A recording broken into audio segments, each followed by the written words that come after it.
आणि या शिवसेनेमध्ये काम करत असताना सर्वार्थाने सगळ्या बाजूनी झोकून दिलं असताना मला वाटलं नव्हतं की माझ्यावरती काहीतरी हा प्रसंग येईल। मुळात माझा वाद हा माझ्या विठ्ठलाशी नाहीच आहे, तर त्याच्या आजूबाजूच्या बडव्यांशी आहे।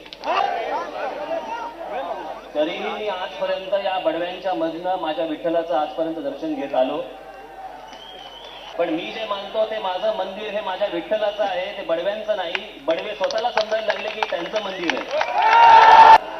की बरेच दिवस याची प्रतीक्षा महाराष्ट्र करत होता की शिवसेना आणि महाराष्ट्र नवनिर्माण सेनेची युती झाली, हे आज आम्ही आपल्याला जाहीर करत आहोत। मुंबईचा महापौर मराठीच होणार आणि तो आमचाच होणार। पण शिवसेना प्रमुखांनी उभी केलेली एवढी मोठी बलाढ्य संघटना जर 4 कारकून सांभाळणार असतील तर ते मला कधीही मान्य होणार नाही।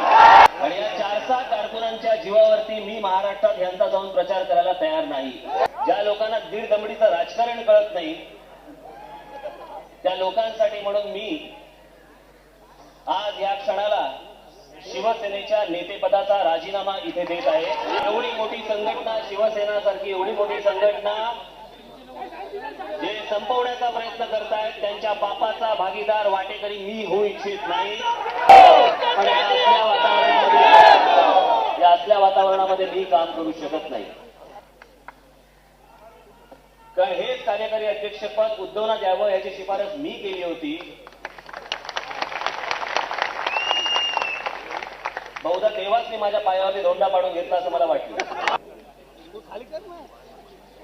पण मुंबई महानगरपालिकेमध्ये काय चाललंय, ठाणे महानगरपालिकेमध्ये काय चाललंय, कल्याण डोंबिवलीमध्ये काय चाललंय, महाराष्ट्रामध्ये काय चाललंय,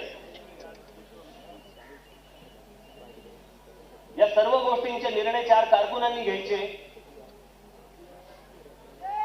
आणि त्या सगळ्या निर्णयांची जबाबदारी घेऊन मी प्रचार सभांमध्ये लोकांना सामोरं जायचं आणि काय काय ते खोटं बोलत बसायचं, हे मला शक्य होणार नाही। माझ्याकडे ते होऊ शकत नाही। आणि त्याला काय करायचं त्या संघटनेचं करावं।